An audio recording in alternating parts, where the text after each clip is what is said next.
It was late September, the air crisp with the first signs of fall, and I found myself alone in the dense woods of the Appalachian Mountains in North Carolina. I'd been looking forward to this solo camping trip for months. I was 26 and I had plenty of experience camping in remote areas, just me and nature. Something I did to clear my mind, to disconnect from the noise of everyday life. I picked a spot in the forest that was as far off the trail as possible, hoping for the peace that only isolation could bring. I arrived in the early afternoon and spent the first hour setting up camp. My tent was a standard two-person model, nothing fancy. A small campfire pit, a cooler with enough food for a few days, and a couple of chairs completed the setup. By the time I finished, the sun was starting to dip behind the mountains, casting long shadows over the forest floor. The forest around me was thick with towering trees, the occasional rustle of wildlife in the underbrush, but for the most part, the silence was overwhelming. It was exactly what I needed. After getting everything settled, I built a fire and sat down to enjoy the tranquility. The only sounds were the crackling of the flames and the occasional chirp of a distant bird or animal. I'd planned to spend the night reading, but I quickly found myself just staring into the fire. It was mesmerizing. I lost track of time, and before I knew it, the sun had completely disappeared, and the world was swallowed by darkness. The air had cooled quickly, and the forest now felt different, more oppressive. The shadows seemed deeper, the night colder. I pulled my jacket tighter around me, but the unease crept up on me slowly, almost imperceptibly. I wasn't sure if it was the isolation or something else, but something didn't feel right. I shrugged it off. I was alone in the woods, and the mind can play tricks on you, especially in the dark. I stayed up for another hour, listening to the occasional rustle of leaves or snap of a twig. The sound was always far enough away that it didn't seem alarming, but it kept my senses on high alert. When I finally crawled into my tent, I set my flashlight down, zipped the flap, and tried to sleep. But sleep didn't come easily. Every creak of the tent seemed magnified in the silence of the forest. I told myself it was just the wind, or maybe a squirrel climbing a tree, but the nagging feeling of being watched lingered in the back of my mind. Hours passed, and I drifted in and out of restless sleep. The fire had long since burned out, and the woods outside were pitch black, the only light coming from the faint glow of my flashlight on the tent wall. Around 2 a.m., I woke up to the sound of something heavy moving outside the tent. It was unmistakable, the kind of sound you don't hear from animals. Something was walking around my campsite, and it wasn't the gentle shuffle of an animal. This was something with purpose, something that was circling, getting closer with each passing minute. I held my breath, my heart pounding in my chest. The footsteps were slow but deliberate, moving around the perimeter of my camp. I could hear branches snapping underfoot, and I felt a chill run down my spine. The logical part of me told me it could be another camper, someone lost or looking for a place to rest. But the feeling in my gut screamed that something wasn't right. The footsteps stopped for a moment, and then, as if testing the silence, they began again. This time they came closer, too close. My tent was small, and there was barely any room to move. I was trapped, stuck inside with no way to escape without making a sound. I grabbed the flashlight, trying to keep it steady. I had no weapon, no way to defend myself. I wasn't even sure what I was dealing with. The footsteps stopped once more, and I held my breath. I listened for anything, any sound that would give me a clue as to what was out there. For a long minute, everything was silent. Then I heard it, a low, guttural sound. It wasn't an animal noise. It wasn't human either. It was something else, something unsettling and primal. I froze. My mind raced. What could it be? Was it another person? Was it some wild animal I couldn't identify? But the sound, low and throaty, came again, and it was clear now that it wasn't something I could rationalize away. I waited for what felt like forever. Then, with trembling hands, I unzipped the tent just enough to peer outside. I saw nothing. The moon was hidden behind the trees, and the only light came from the faint glow of the embers in my fire pit. I strained my eyes, searching the darkness for any sign of movement, and then I saw it. A figure, barely visible in the shadows, standing just beyond the firelight. I couldn't make out any details, but it was tall, too tall for a normal person. It stood there, completely still, as if it were watching me. My heart pounded in my chest, and I felt my breath catch in my throat. I didn't know what to do, couldn't run. I couldn't even scream. I was paralyzed by fear. Then, just as suddenly as it appeared, the figure moved. It stepped forward, its movements slow but deliberate, like it knew I was watching. The rustling of the leaves underfoot was unnervingly loud in the stillness of the night. It circled the camp, never fully stepping into the firelight, always staying just out of reach of my vision. I grabbed the flashlight, holding it in front of me like a weapon. I didn't know if it would do any good, but I had to try. My mind raced. What should I do? What could I do? I knew that staying in the tent was no longer an option. If it was a person, I needed to confront them. If it was something else, well, I had no idea what to expect. Finally, after what felt like an eternity, the figure took another step forward. I shone the flashlight directly at it, praying that it would finally reveal itself. The beam hit something not quite human. It was a person, but their face was obscured by a mask or some kind of covering. The shape of their body was wrong, unnaturally long and thin, and the way they moved, it wasn't human. It didn't make any sense. Before I could react, the figure lunged. I scrambled backward, panic rising in my chest as I fumbled to unzip the tent flap. I had no time to think. I needed to get out of there. I bolted from the tent, my heart in my throat as I ran blindly through the trees. The figure didn't follow me immediately. I could hear it in the distance, but I didn't stop running. I had no idea where I was going, but I couldn't slow down. I ran for what felt like hours, my legs burning, my breath ragged. Finally, when I could hear nothing behind me, I collapsed against a tree, gasping for air. I couldn't stop shaking. My mind raced with questions. What had I seen? What had been out there? The next morning, I woke up in the woods, hours from my camp. I had no memory of how I got there, but I knew one thing: I wasn't going back. I managed to find my way back to my car, bruised, exhausted, and terrified. I never went camping alone again after that night. Whatever had been out there in the woods that night, I never wanted to encounter it again. Some things are better left unexplored, and I had learned the hard way that not all things in the woods are meant to be understood.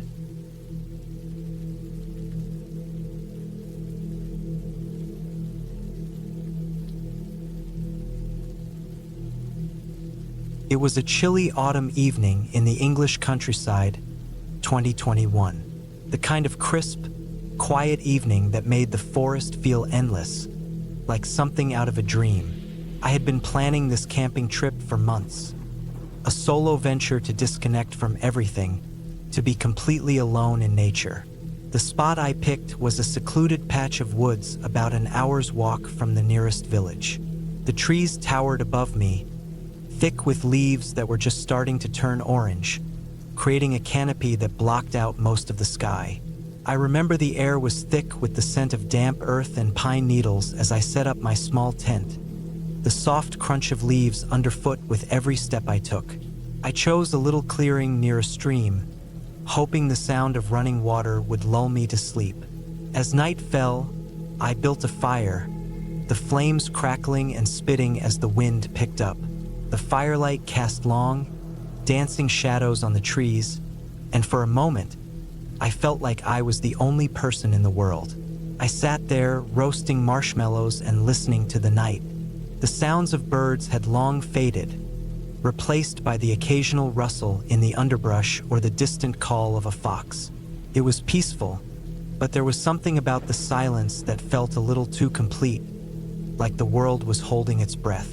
It was around 9 p.m. when I first noticed him. At first, I thought it was just a trick of the firelight, a figure barely visible between the trees, standing so still it seemed almost part of the forest. I blinked, rubbed my eyes, and looked again. He hadn't moved. The man was tall, thin, and wearing dark clothing, so dark it almost blended with the night. His face was obscured by the shadow of a wide-brimmed hat, but I could see his posture, hunched and stiff, like he was trying to blend into the surroundings. I had no idea how long he had been standing there, watching. A chill ran down my spine, but I told myself it was probably some local out for a late-night walk, or maybe someone who had gotten lost in the woods. I called out, not really expecting an answer, but hoping it would break the awkward tension. "Hello," I shouted, my voice crackling in the stillness. No reply. The figure didn't move, not even to acknowledge my presence. My heart started beating a little faster, and my mind raced. Was he real? Maybe a part of me had imagined it. But the more I stared, the more I became certain that I wasn't just seeing things. I had the uncomfortable feeling that this man, if he was a man, wasn't here by accident. I grabbed a flashlight from my bag and turned it on. The beam of light cut through the darkness, landing on the figure. He still didn't move, but now I could see his face, or at least part of it. It was pale, too pale for someone who had been out in the woods for any amount of time. His features were sharp, almost gaunt, like someone who hadn't eaten in days. His eyes were wide, unnaturally so, like they were stretched open with no regard for blinking. It was unsettling to say the least. I waved the flashlight back and forth, but the man didn't budge. I thought about packing up and leaving, but I couldn't tear my eyes away from him. There was something hypnotic about the way he stood there, unblinking, unflinching. For a moment, I almost felt like I was frozen too, stuck in place. Then, without warning, the man stepped forward. It was slow, deliberate, as if he had all the time in the world. I instinctively backed up, my heart hammering in my chest. The firelight flickered, casting long shadows that seemed to stretch towards the figure. He didn't say anything, just kept walking toward me, each step so calculated, so precise. I stood there for what felt like an eternity, the panic starting to rise in my chest. I should have packed up right then and there, run, gotten the hell out of the woods, but I couldn't make my legs move. He was too close now. I could hear the crunch of dead leaves beneath his feet. I reached for the nearest thing I could use as a weapon, my camping knife. It felt pathetic in my hands, but I wasn't about to let this man get any closer without a fight. Finally, he spoke, his voice low and raspy, almost a whisper, though the words were clear. "You shouldn't be here," he said. I froze. His voice had a strange cadence, like he was trying to warn me in a way that didn't make sense. The way he said it sent a surge of dread through me. Was he threatening me, or was he just trying to scare me off? Either way, I wasn't sticking around to find out. Without thinking, I turned and bolted. The path to the clearing was overgrown, and I stumbled over rocks and roots as I ran, my breath coming in quick, sharp gasps. I could hear the man's footsteps behind me, not as loud as mine, but they were steady, persistent. It felt like he was getting closer, but every time I glanced behind, I saw nothing but shadows. I pushed myself harder, faster, until I burst into the clearing where my tent was. For a moment, I just stood there, trying to catch my breath. The man wasn't in sight anymore, but the sound of his footsteps was still ringing in my ears. I grabbed my backpack and started throwing things inside the tent, my hands shaking. I knew I couldn't just pack up and leave in the dark. It was too dangerous, too risky. I'd have to wait until morning. I zipped the tent shut and lay on the floor, trying to calm myself down. The fire had long since died, and now all I could hear was the wind rustling the leaves and the occasional crack of twigs. My mind kept replaying the man's face, those wide, glassy eyes, his unsettling stillness. What did he want? Why had he been watching me? Hours seemed to stretch on, but eventually, I fell into an uneasy sleep, the kind of sleep that's more like lying awake with your eyes closed. When I woke up, the sun was just starting to rise. The woods were quieter than they had been the night before, as if the whole place had held its breath, waiting for something to happen. I didn't waste any time packing up. The moment I was done, I hurried back down the trail, trying not to look behind me. My nerves were still raw from the night's events, and I couldn't shake the feeling that I was being watched. The air felt different now, thinner, colder, like the woods knew I had trespassed on something I shouldn't have.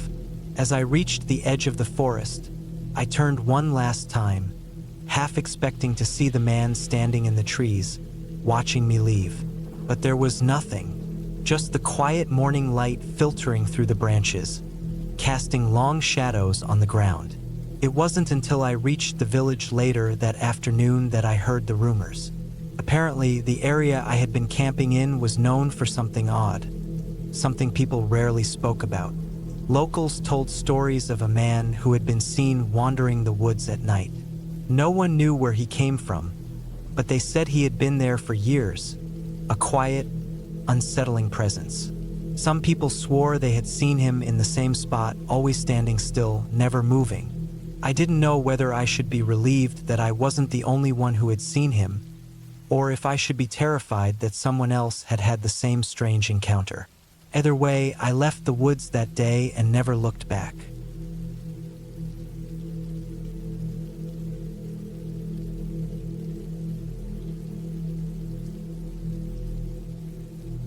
It was early fall in the mountains of New Mexico, the kind of place where the air felt crisp and the trees were turning a golden yellow. I was 26 at the time, and this camping trip was supposed to be a chance for me to escape the noise of city life and get some much-needed peace. My buddy Jason and I had driven out to a remote part of the Carson National Forest, far from the usual tourist paths. It was just the two of us, and we were planning to camp for 3 days. We didn't expect anything out of the ordinary, just a little hiking, some fishing, and sitting by the fire at night. We set up camp around 2 p.m., choosing a spot by a quiet creek. The sound of the water trickling over rocks was calming. After unpacking, we decided to explore the surrounding area a bit. The forest was dense, with tall pines and scrub oak.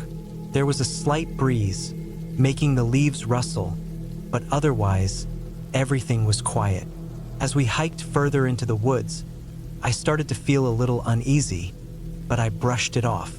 It wasn't anything specific, just the feeling of being watched. Jason had mentioned a local legend about a creature called a Skinwalker before we left, but I laughed it off. I had no interest in superstitions or ghost stories. However, as the day wore on, I began to feel that nagging sense of something being off.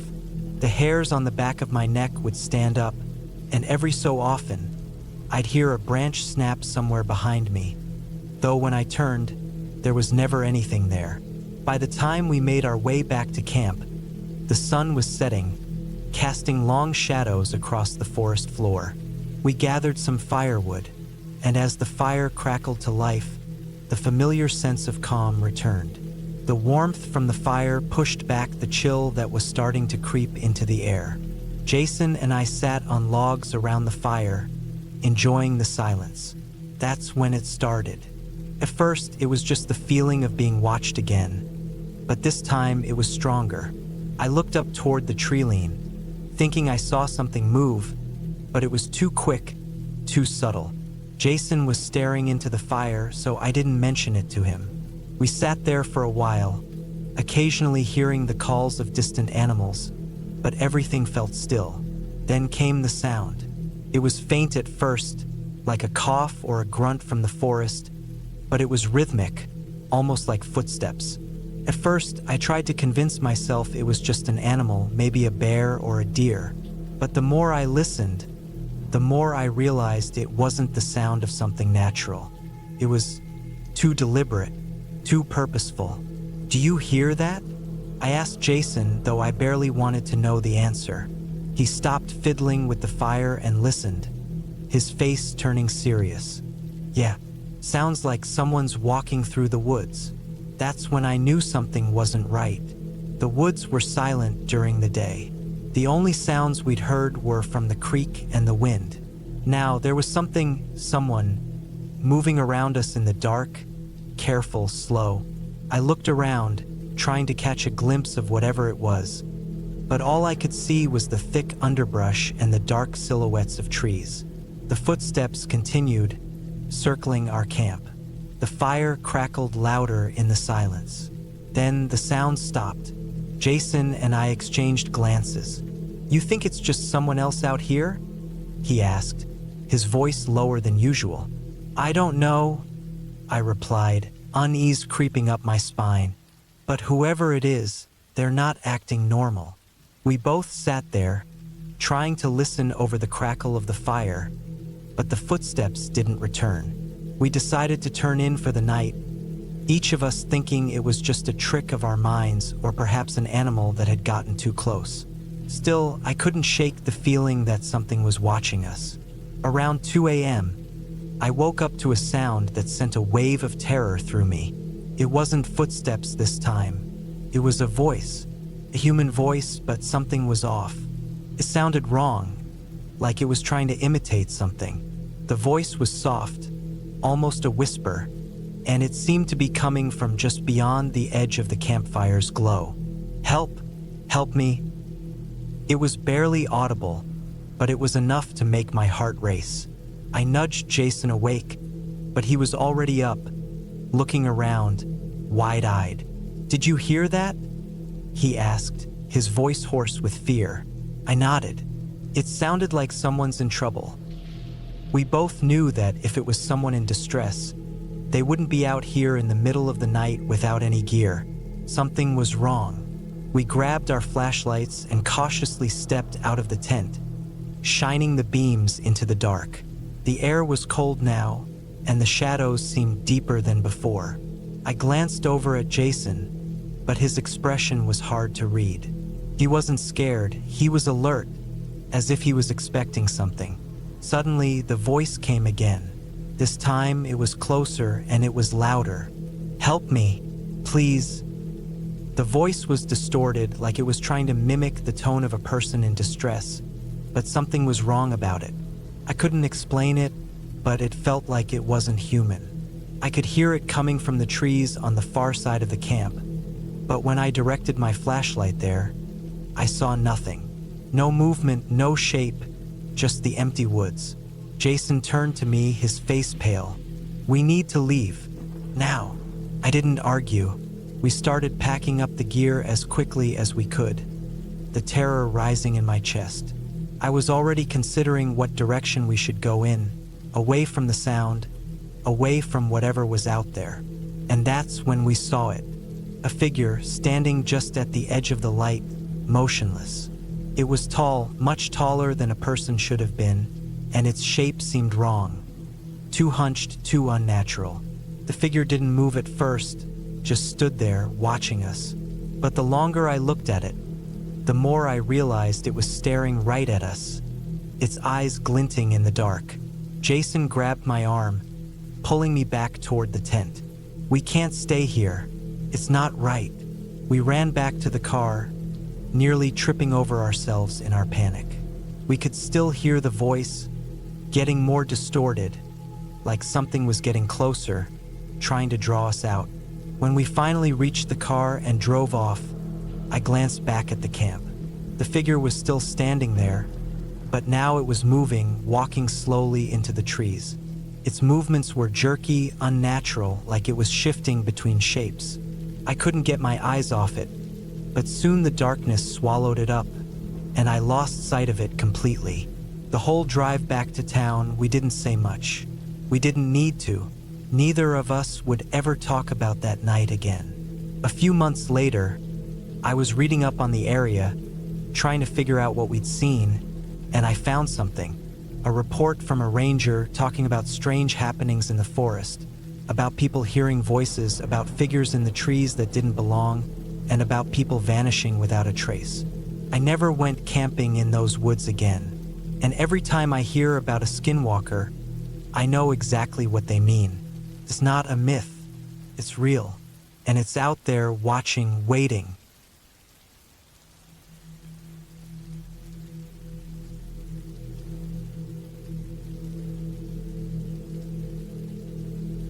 It was a cold, crisp fall night when I decided to take my camping trip to the old cemetery on the edge of town. I had always been drawn to abandoned places, the kind of spots that felt forgotten by the world, where the silence spoke louder than anything else. This particular graveyard was no different. The old iron gates were rusted and barely held together, and the stone headstones, worn with time, looked like they had stories to tell. But it wasn't just the history that interested me. There was something eerie about it, something that didn't sit right. I wasn't going to camp inside the actual cemetery, but the woods surrounding it. I'd been told that the area had a strange aura about it, but I was determined to go. I figured it would be a good test of my nerves. If I could survive a night in the woods near a graveyard, I'd prove something to myself. At least that's what I thought before I packed my bag. The sun dipped below the horizon as I set up camp in the clearing just outside the cemetery's iron gate. I was around 28 years old, and my name was Ethan. I didn't mind the quiet. In fact, I welcomed it. The fire crackled to life, filling the air with warmth as the wind rustled the leaves overhead. The sky turned from blue to an inky black, and stars began to flicker into existence, their light soft and distant. I settled into my tent after a quick dinner, my stomach still uneasy from the long drive out here. The only sounds were the occasional rustling of the trees and the fire's crackling, which had started to die down. I didn't feel scared, exactly, but there was an unsettling pressure in the air that made my skin tingle. It wasn't anything I could put my finger on, just a sense that I wasn't quite alone. I rolled over to adjust my sleeping bag and caught a glimpse of the cemetery through the small gap in the trees. The gravestones seemed taller in the darkness, looming like silent sentinels. There were no streetlights out here, no city noise to drown out the sounds of nature, just complete isolation. It felt peaceful and suffocating at the same time. Around midnight, the wind started to pick up. The once gentle rustling of the trees turned into a harsh whistle as it passed through the branches, and I noticed the fire was starting to flicker. My first instinct was to get out and add more wood, but something made me hesitate. I couldn't shake the feeling that something was off, like I was being watched. The hairs on the back of my neck stood up, and I suddenly felt small, like I didn't belong here. I tried to shake off the creeping feeling of dread and lay back down, pulling the blanket up to my chin. But sleep wouldn't come. I kept hearing strange noises. At first, it was a soft thud, like something large hitting the ground. I brushed it off, assuming it was an animal. But then, I heard something else. It was a dragging sound, slow and deliberate, like heavy feet scraping across the earth. My heart raced, and I felt the urge to check outside, but I couldn't bring myself to move. I stayed still, straining my ears, hoping it was just my imagination.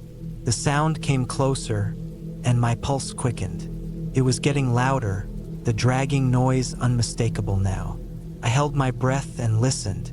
The scraping stopped, but then I heard it again, closer this time. It wasn't an animal. The noise didn't belong in nature. I mustered enough courage to unzip the tent slightly and peered out. My flashlight cut through the dark, but there was nothing in the clearing. The only thing moving was the wind, whipping the branches above me. I looked toward the cemetery gates. The rusted iron seemed to shift in the dim light, but there was nothing tangible. I forced myself to relax. It was probably just an animal, I told myself, a raccoon or maybe a deer. But when I turned back to the campfire, I saw something that made my stomach drop. The firelight illuminated the faint outline of a person standing just beyond the edge of the trees. At first, I thought it was a trick of the light, but then the figure moved. It didn't look like a person at all. Not fully, anyway. It was tall, unnaturally tall, and hunched over like it was trying to avoid detection. The movement was jerky, like it didn't belong in this world. I froze, not daring to move or make a sound. The figure remained motionless for a moment, then stepped forward, disappearing into the shadows. I didn't know whether to call out or run, but my body was locked in place, unable to act. My mind was screaming at me to pack up and leave, but my feet refused to budge. The silence that followed was suffocating, and I couldn't tell if the figure had left or was still lurking in the darkness. Minutes felt like hours. I finally decided I couldn't stay in the tent any longer.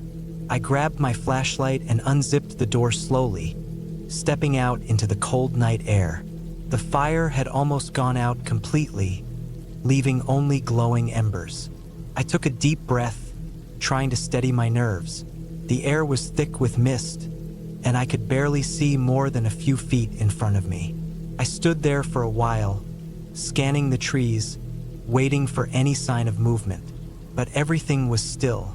The cemetery loomed in the distance, its graves hidden in shadow. I could feel the weight of the place on my shoulders, heavy and oppressive. As I stepped away from the fire, I heard the dragging sound again, faint but unmistakable. It was coming from the cemetery this time. Without thinking, I began to walk toward it. My steps were slow, cautious, but my curiosity got the better of me. The dragging sound was getting louder, and I was sure it was coming from just inside the gates. I didn't want to go near it, but something pulled me forward. I reached the gates and pushed them open, wincing at the creaking sound they made. My flashlight shone over the gravestones, casting long shadows. Then I saw it.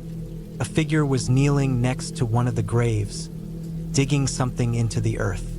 It wasn't the tall figure I had seen earlier, but it was still wrong, too still, too unnatural. The person wore ragged clothes, their face hidden in the shadows. They didn't seem to notice me, absorbed in whatever they were doing. My heart pounded in my chest as I backed away slowly. I didn't know what I was dealing with, but I knew I needed to get out of there. I turned on my heels and ran back to my tent, not stopping until I was inside.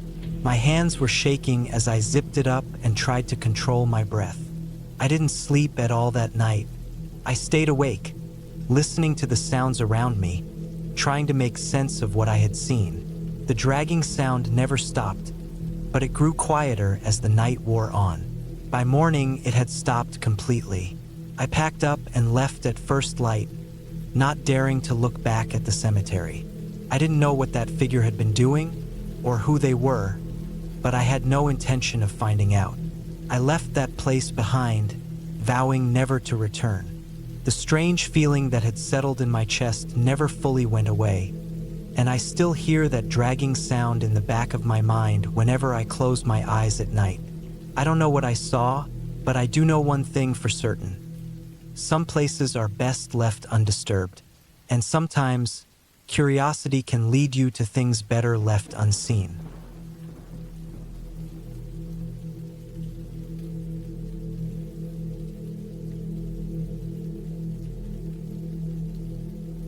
It was the summer of 2017, and I was 26, just starting to find my rhythm in life. A few months before, I'd been feeling stuck, burned out from a desk job that felt like it was sucking the life out of me. So when a buddy of mine, Tyler, suggested a camping trip, I jumped at the chance. We were heading to the Shawnee National Forest in southern Illinois, a place known for its rugged beauty and near-empty trails. The idea of getting away from the noise, the screens, the pressure of everyday life, it sounded like exactly what I needed. We packed the gear in my truck: a tent, sleeping bags, a portable stove, some basic food, and set off early one Saturday morning.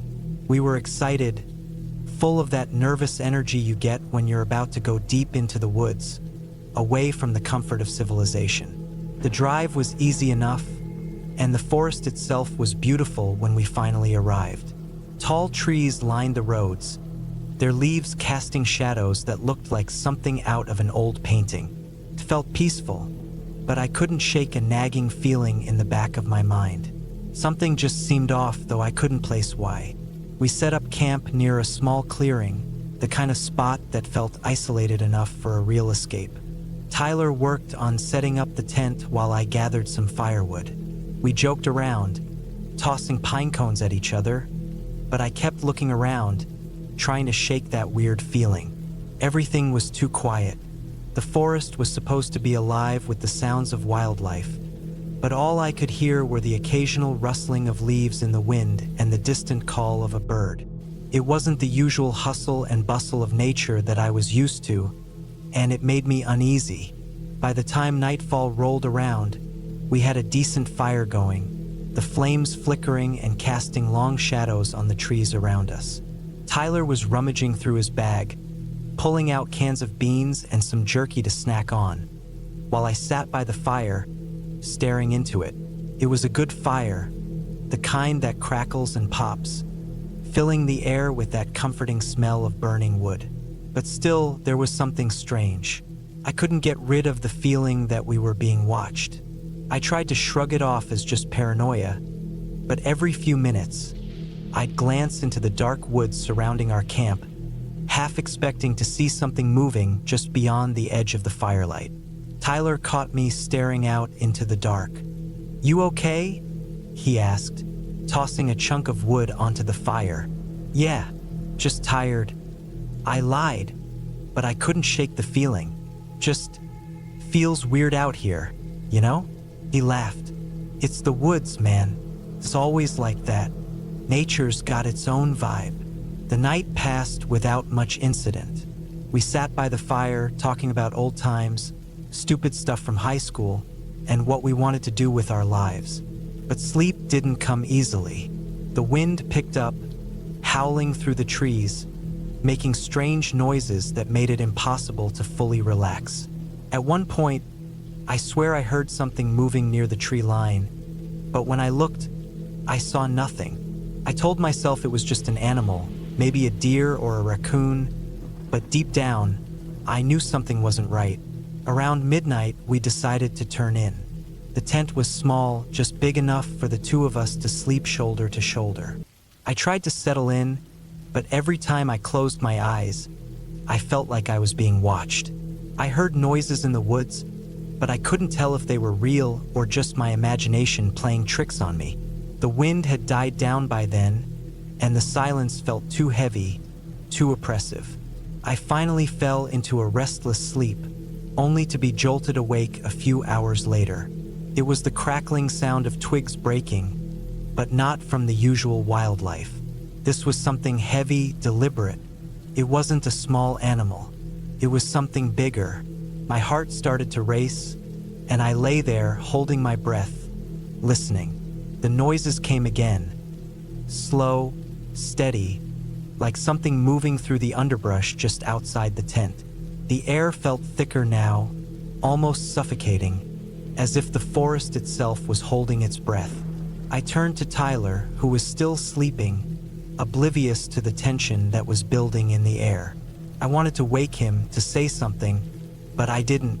I didn't want to sound paranoid, but I knew I wasn't imagining this. Whatever it wasn't natural. The noise stopped for a moment, and I thought maybe it had just been a deer or something, but then it came back, closer this time. The soft crunch of branches, the faint rustle of leaves. Whatever it was circling us. I grabbed my flashlight and flicked it on, the beam cutting through the darkness. It illuminated nothing but the shadows of the trees around us. But that's when I noticed something in the distance, just beyond the campfire light. Two figures moving in and out of the shadows, almost too still, too quiet. I blinked and they were gone. My heart slammed against my chest. I knew I wasn't imagining it. We weren't alone. I shook Tyler awake, my voice low and urgent. "Tyler, wake up. There's something out there." He groggily rubbed his eyes.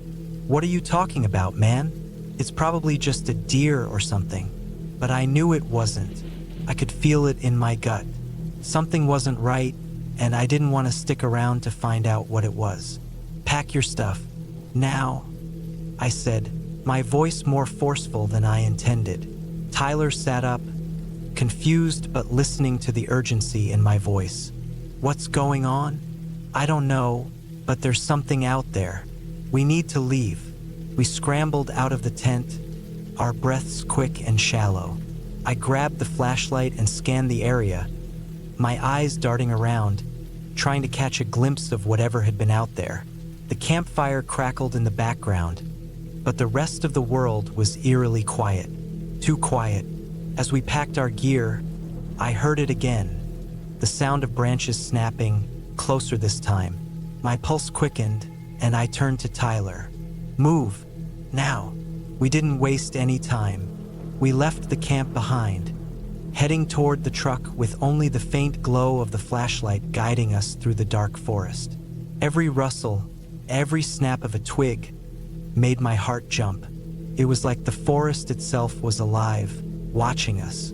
I felt like we were being followed, but every time I turned, there was nothing there, just darkness. By the time we reached the truck, we were both breathless, hands shaking. We didn't speak, didn't ask questions. We just jumped in and locked the doors, staring out into the woods, trying to convince ourselves that we were just spooked by the wilderness. But I knew deep down something wasn't right.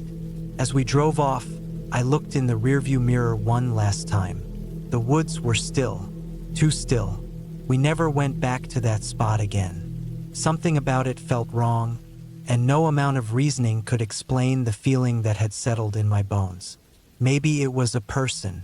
Maybe it was just wild animals. But I knew one thing for sure. I didn't want to find out.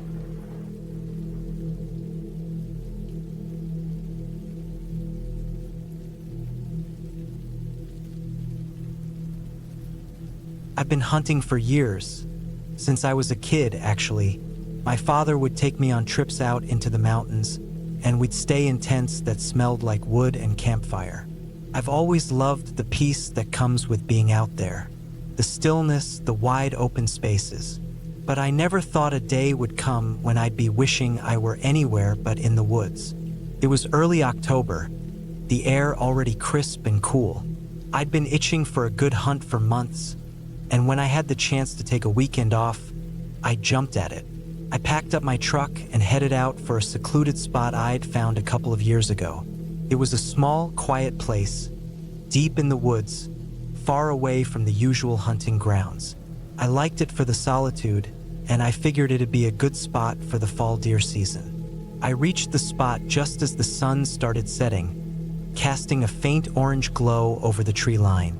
The forest was dense here, with tall pines and thick underbrush.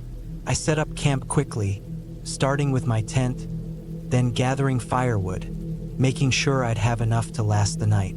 The air was cold, and the chill settled into my bones. But I didn't mind, it felt good to be back in nature. The first night was peaceful. I roasted some jerky over the fire, had a few beers, and listened to the distant sounds of the forest. The only real noise came from the wind rustling the trees and the occasional call of a crow or owl. By the time the fire died down, I was exhausted and crawled into my sleeping bag. It felt good to be away from the noise of the world. There's something therapeutic about it, like the woods help you reset. But the next morning, things started feeling off. I woke up early, the sun barely breaking through the trees. I stretched out of the tent, grabbed my rifle, and set off in search of a good hunting spot. I had my usual route in mind, a trail through the dense brush that led to a clearing by a creek. I'd been there before and had always had luck with spotting deer. The air was colder than it had been the night before, and the silence was heavier too. There was no wind, not even the sound of birds. Just this thick, almost unnatural stillness that made my skin prickle. I shook it off. I was in the middle of the woods, after all. It wasn't unusual for things to feel eerie, especially in the early morning when everything was still half asleep. As I moved deeper into the trees, the feeling grew. It was like I wasn't alone anymore.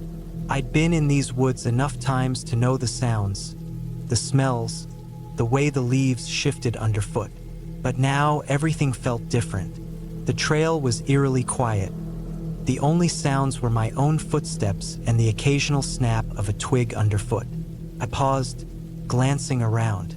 The trees were thick, but I could have sworn I saw movement in the shadows. I couldn't quite make out what it was. Maybe it was just a deer or some other animal. Still, something about it unsettled me. I kept going, but my senses were on high alert now. Every little noise made me jump. A distant crack of a branch, the rustle of leaves. Each sound felt too loud. I finally reached the creek. It was a small, clear stream running through the rocks. I sat down on a large boulder by the edge, scanning the area for signs of deer. Nothing. The forest around me was empty. It wasn't uncommon. Deer weren't always where you expected them. Still, the quiet was unnerving. I'd been sitting there for an hour when I heard it. A twig snapped behind me, sharp and sudden. I froze. Slowly, I turned, scanning the trees. Nothing, but I knew I'd heard it. The hair on the back of my neck stood up. I stood up, gripping my rifle tighter, and backed away from the creek. Something was wrong. I couldn't shake the feeling that I was being watched.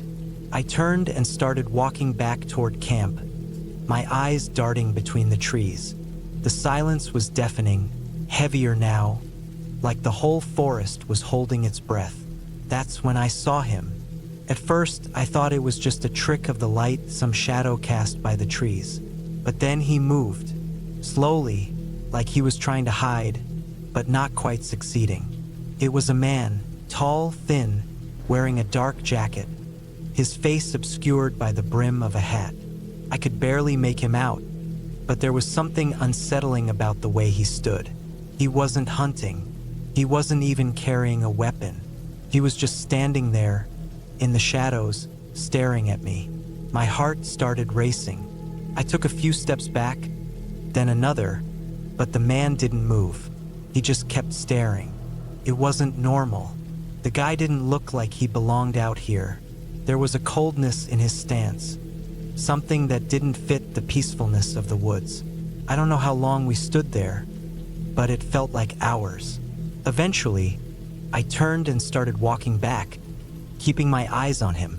I didn't want to take my eyes off him. I knew something was wrong. As I walked back to camp, I kept hearing strange noises around me, like footsteps, twigs snapping, the rustle of leaves. It wasn't the wind, it wasn't animals. It was something else. It was like someone or something was following me. I kept moving faster, pushing through the brush, until I saw the edge of my campsite. Relief washed over me when I saw my tent. But as I walked into camp, my stomach dropped. My fire had been extinguished. The wood I'd gathered was scattered around, kicked over, and my truck, it was gone. No sign of it anywhere. I stood there, frozen. There was no way anyone else was out here. I was miles from the nearest road. No one else knew where I was. Panic started to claw at my chest. I grabbed my rifle, scanning the woods. That's when I saw the tracks. Footprints leading away from my camp, heading deeper into the forest. The realization hit me like a ton of bricks. Whoever that man was, he hadn't just been watching me. He'd been watching me for hours, waiting for the right moment. And now he'd taken my truck, leaving me alone in the middle of nowhere. I didn't know what to do. There was no phone signal, no way to contact anyone. It was just me and the woods, and whoever that man was. The tracks in the dirt led into the forest, but I knew better than to follow them. Instead, I packed up what little I had left, grabbed my rifle, and headed back to the road on foot. I didn't see anyone else again that day. By the time I made it to the highway, the sun was setting, and I was beyond exhausted. But I didn't feel safe, not even then. Whoever that man was, he had known what he was doing. And now, I was stuck, alone, with nothing but the sounds of the woods surrounding me. I didn't stop walking until I reached a gas station miles down the road. By then, the panic had subsided, but something else had taken its place. An unsettling feeling that I wasn't alone. Even after I'd made it out of those woods, I couldn't shake the thought that the man was still out there, watching, waiting.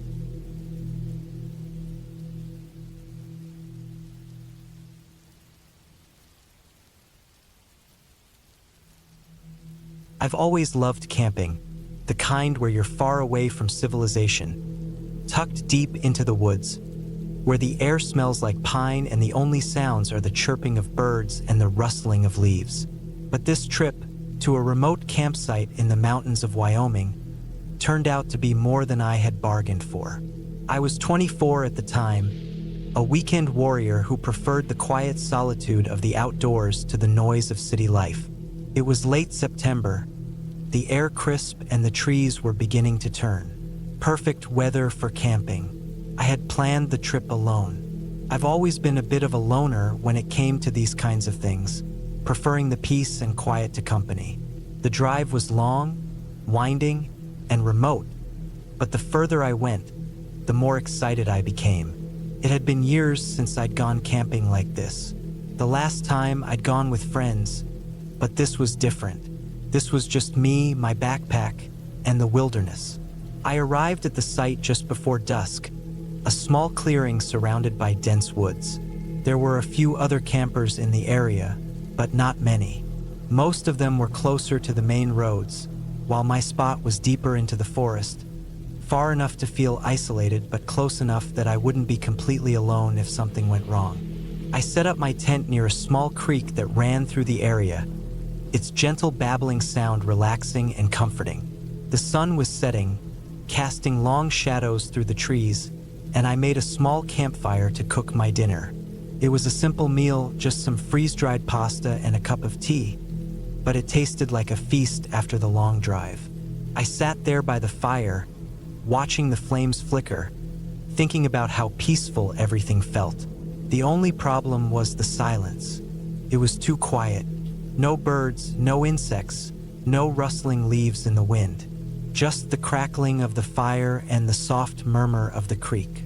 I chalked it up to the time of evening, thinking maybe the animals were just settling in for the night. After dinner, I retired to my tent, zipped up and tucked myself into my sleeping bag. The sky was clear, the stars scattered across the sky like diamonds, and I could hear the occasional rustle of leaves, probably from a nocturnal animal, maybe a deer or a raccoon. I tried to sleep, but something kept me awake, a strange feeling creeping over me like someone was watching. I shook it off. It was just my mind playing tricks on me. Then, around 2 a.m., I heard something. At first, I thought it was just the wind, or maybe an animal moving through the brush. But no, it was too deliberate, too rhythmic, a soft, almost inaudible thud, like footsteps. Slow, methodical, coming closer. I froze, my heart racing. I could feel the hair on the back of my neck stand up. The sound came closer and closer, then stopped. Dead silence. I held my breath, straining my ears to hear anything. Nothing. The rustling of the leaves stopped. The creek sounded quieter, almost as if it were holding its breath with me. A few minutes passed, and the sound didn't come back. I tried to convince myself that it was just an animal, maybe a bear or a large deer moving through the woods, but deep down, I knew that wasn't what I had heard. I didn't fall asleep that night. I stayed in my sleeping bag, tense and alert, listening to every sound. The hours dragged by, the only noise the occasional crack of a twig or the distant hoot of an owl. By morning, I was exhausted, but the campsite looked normal, nothing out of place. I got up, packed up my tent, and decided to move closer to the other campers near the main road. The isolation of my spot was starting to feel more unsettling than peaceful. As I walked back along the trail, I passed a few other tents, most of them empty, their owners either out hiking or still asleep. But when I reached the clearing closer to the main site, I noticed something strange. A set of footprints. They were large, too large for a deer, and they were fresh. The ground was soft, so the print was clear. They were human, but not quite. The toes were oddly shaped, and the heels seemed unusually deep, almost as if the person, if that's what they were, was walking on the balls of their feet. The prints led off the main trail and into the trees, disappearing into the thick brush. I didn't want to follow them. Something told me I shouldn't, but curiosity got the best of me. I followed the prints for a little while, careful not to step on them, until they led me to a small, hidden campsite. It wasn't much, just a fire pit and a few logs arranged in a circle. But what caught my attention was the tent. It was partially collapsed, the fabric torn, and the zipper hanging open. Something was wrong. The campsite looked abandoned, but the fire pit was still warm. As I crouched near it, I noticed something even stranger. A fresh layer of dirt scattered over the ground, as if someone had been digging. That's when I heard it. A sound from the trees behind me, something shifting, moving. I turned quickly, but there was nothing there. Just the trees and the dense underbrush. I backed away slowly, trying to remain calm, but my heart was pounding in my chest. I wanted to get out of there, but I also didn't want to seem like I was running. I couldn't explain why, but I felt a strong pull to leave, to get back to my car and drive as far away from this place as I could. I turned around and started walking back toward the main campsite, trying not to break into a sprint, but my legs felt like they were moving faster than they should. When I reached the main road, I didn't stop. I kept walking all the way to my car, which felt like the only safe place in the world at that moment. The drive home was a blur. I didn't even stop for gas, just wanted to get away from that place. The whole time I kept thinking about what I had seen, the footprints, the abandoned campsite, the digging. None of it made sense, but one thing was clear. Someone or something had been out there, watching me. I never went back to that campsite. And to this day, I still don't know what I encountered that night. I sometimes wonder if I had been imagining things, but the footprints, the strange campsite, and the feeling of being watched were too real. Maybe it was a person, maybe it wasn't. Either way, I learned something that trip. The woods can hide a lot more than just trees, and sometimes it's better not to know what's out there.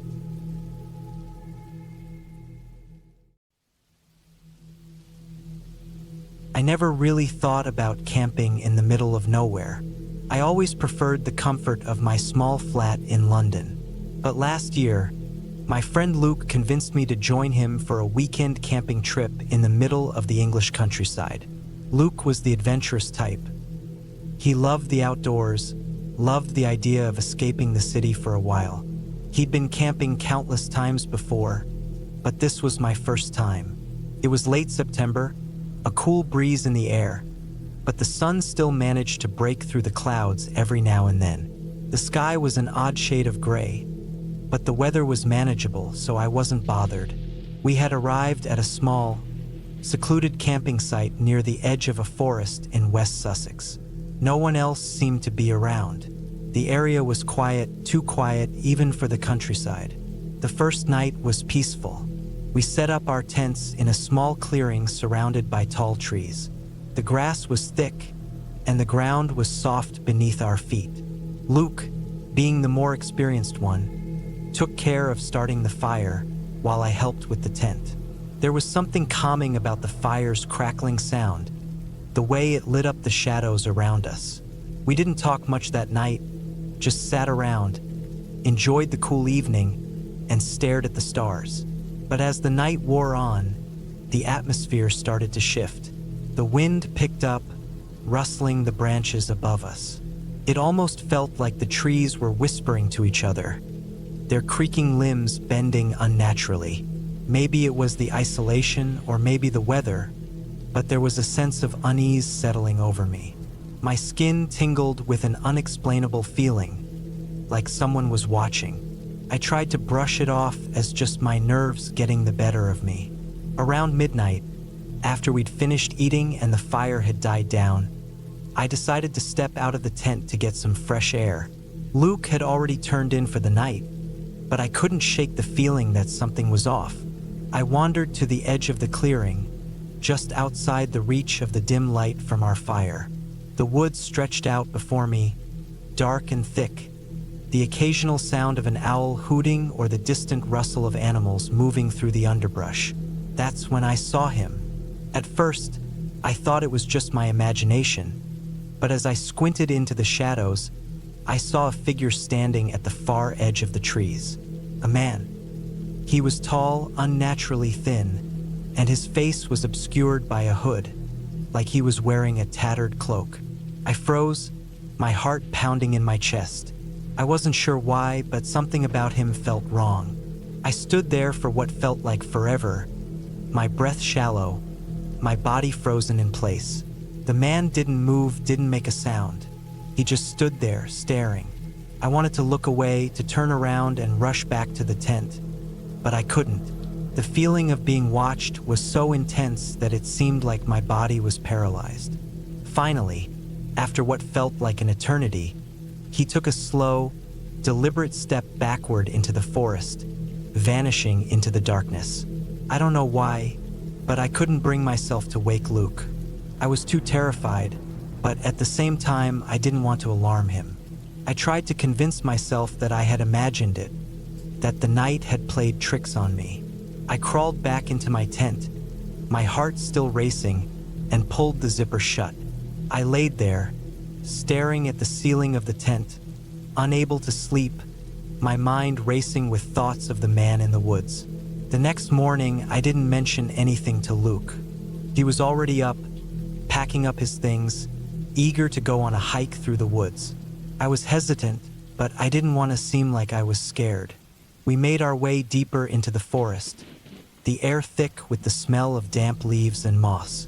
The trees grew taller here, their thick trunks towering over us. We came to a small creek, the water flowing swiftly, the sound of it splashing over rocks filling the air. Luke, as always, was in his element, talking non-stop about the best camping spots in the area, the types of animals we might encounter, and how great it was to get away from the hustle and bustle of the city. I didn't have the heart to tell him about the man I saw last night. I didn't want to sound paranoid. We continued walking, following the creek for hours, until we stumbled upon an old, dilapidated cabin in the middle of the woods. It was weathered and abandoned, with broken windows and a collapsed roof. I felt uneasy the moment I saw it, like it had been waiting for us. Luke was fascinated by it, of course, and wanted to explore inside. But I hesitated, a feeling of dread creeping up my spine. I had a strong urge to leave, to head back to camp, but Luke insisted on checking it out. We walked around the back of the cabin, and that's when I saw it. Carved into the wooden doorframe was a series of strange symbols, worn by time but still visible. They looked like nothing I'd ever seen before. Twisted shapes, almost like a form of ancient writing. My stomach turned at the sight, and I took a step back. Luke, on the other hand, was completely oblivious, pulling at the door with all his strength. It creaked open with a painful groan, revealing the dark, musty interior. I tried to stay outside, but my curiosity got the best of me. I followed Luke inside, my heart thudding in my chest. The cabin was bare, save for a few broken furniture pieces scattered around. But as I stepped further in, I felt that unmistakable chill in the air, the one that always accompanies fear. That's when I heard the noise, a soft, slow scrape coming from somewhere deep inside the cabin. My eyes darted around the room, trying to locate the source, but there was nothing. Just empty shadows and dust motes dancing in the dim light that filtered through the broken windows. The noise came again, louder this time, something moving across the floor, and then I saw him again, the man from last night. He was standing in the corner of the cabin, his hooded face hidden in the shadows. His eyes gleamed faintly in the darkness, and his hands were curled into tight fists. Couldn't move, couldn't breathe. Luke was still oblivious, moving towards a rusted metal chair, completely unaware of the danger that stood just a few feet away. I grabbed his arm, pulling him toward the door. I could feel my pulse racing, the air thick with a sense of impending doom. Luke finally seemed to register the fear in my eyes and turned to look. But when he saw the man, he froze. The figure didn't move. He just stood there, as if waiting for something. Without saying a word, I tugged Luke out of the cabin and ran as fast as I could, back toward the clearing where we had set up camp. We didn't stop running until we were back at the tent, panting and out of breath. I couldn't explain what happened. I didn't have the words. All I knew was that something was wrong, very wrong. We packed up and left that same day, cutting our trip short. I never told Luke everything I saw, the man, the symbols, the cabin. I didn't need to. He knew I was shaken up, but I never could bring myself to speak about it. To this day, I wonder if I really saw him at all, or maybe it was just my mind playing tricks. But one thing's for sure, I'll never go camping in those woods again.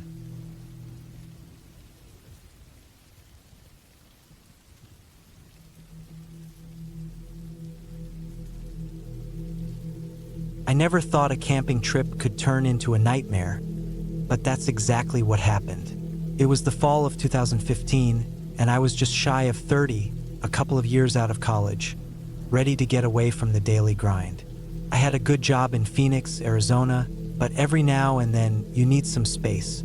So I invited my friend, Chris, to join me for a weekend camping trip. We'd done a few trips before, but nothing that ever really tested our limits. This was going to be different. I didn't know it at the time, but that weekend would be one I'd never forget. We decided to head into the Appalachian National Forest. The mountains there are stunning, and it's a popular spot for campers and hikers. We got there late on a Friday night. The air was cool, crisp, and smelled of pine. There weren't many other campers around, just a few distant lights flickering in the night. I liked the solitude. It made the experience feel more authentic, more real. Setting up camp went smoothly. Chris and I pitched our tents near a small creek. The sound of water trickling over the rocks added to the peaceful vibe. We made a fire and sat around it, talking about everything and nothing. It was a typical camping night, nothing extraordinary. Around midnight, the air seemed to shift. The forest felt quieter, the kind of silence where even the wind holds its breath. I didn't think much of it, just chalked it up to the remoteness of the place. But then, a sound caught my ear. It was soft at first, like something moving through the brush, slow, deliberate steps. I froze, listening. I turned to Chris, but he was already looking in the direction I was. He didn't say anything, but I could tell he heard it too. The noise was coming from the woods behind our campsite. It was too slow to be a deer, too deliberate for a bear. We both thought it might be a mountain lion, but that didn't sit right with me. Probably just a deer, I whispered, but even I didn't believe it. We stared into the dark, trying to make out any shapes or movement, but it was just too quiet. The noise stopped and then came again, this time closer. The hairs on the back of my neck stood up. We grabbed our flashlights and scanned the area, but there was nothing. I don't know why, but I didn't feel scared, not at first. It was just unsettling. We shrugged it off and went back to the fire, trying to ignore it, but the feeling lingered in the air. I could tell something was wrong. Chris finally broke the silence. "Did you hear that?" "Yeah," I replied, my voice quieter than I wanted it to be. "Something's out there, probably a mountain lion." We sat in silence again, the fire crackling as we tried to push the thought away. The next few hours passed uneventfully, but sleep wouldn't come easy for me. Every little sound seemed amplified. Every movement of the trees felt like something was watching us. Finally, Around 3 a.m., I decided I'd had enough. I went to sleep, hoping the night would pass peacefully. The next morning, the sun came up lazily over the mountains, casting a soft glow across the trees. The chill of the night had gone, and the warmth of the day made everything seem normal again. We packed up our things and decided to take a short hike along a trail that wound through the woods, heading deeper into the forest. It wasn't a long hike, but it was beautiful. The kind of place that makes you feel small, surrounded by tall trees, thick underbrush, and the distant echoes of birds and insects. We found a small clearing and decided to stop for a while to have some water. That's when things started to get strange. I noticed something in the dirt, a set of footprints. At first, I thought they were animal tracks, but they didn't look like anything I'd ever seen before. The shape was too wide, almost human, but the length was off and the toes seemed stretched out too long. They were fresh, too, no more than a few hours old.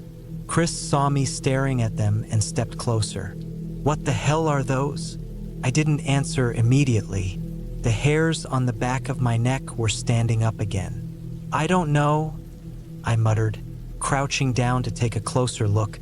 The tracks led away from the trail, deeper into the woods. They didn't seem to follow any natural animal path. I was beginning to feel that creeping unease again. We decided to follow the tracks for a bit, but the deeper we went, the more I began to feel like we were being watched. I couldn't shake the sensation that something wasn't right, and I could see it in Chris's face too. We had no idea what we were getting ourselves into. As we ventured further, I began hearing things again.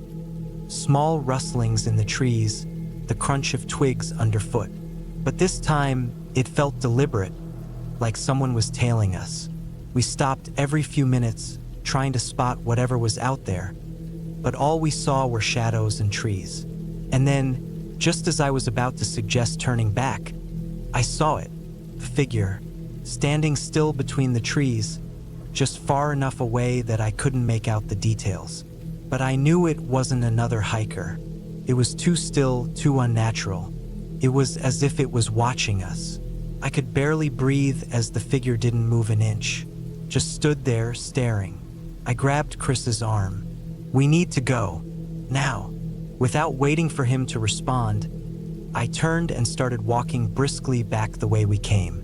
But I couldn't shake the feeling that we weren't alone. The whole forest seemed to be holding its breath, watching us. My heart was pounding in my chest as we quickly made our way back to the trail. We made it back to the campsite, our pace quickening, and we didn't stop until we reached the safety of the fire ring. But I was still uneasy, too scared to feel truly relieved. The figure had disappeared, but something about it didn't sit right with me. That night, I couldn't sleep. I stayed awake, staring at the shadows moving in the trees. Chris had fallen asleep, but I couldn't shake the feeling that someone, or something, was watching us.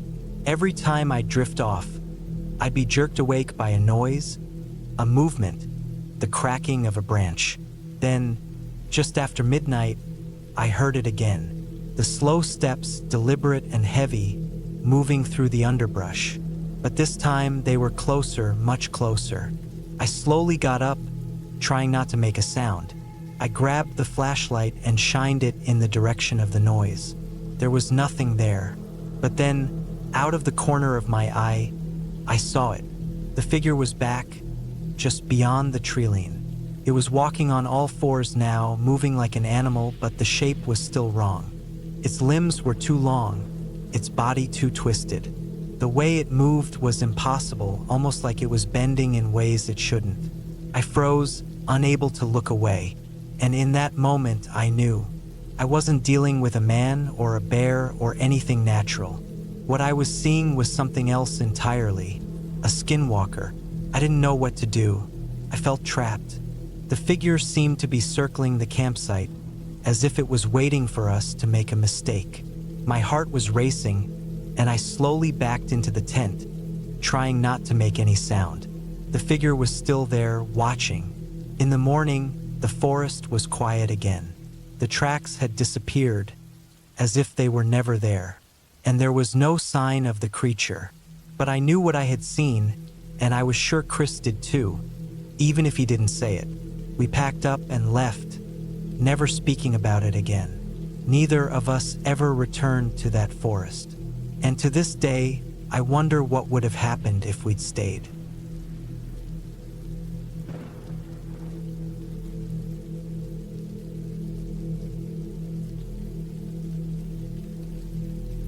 It was late September, the air crisp and heavy with the scent of dry hay and freshly turned soil.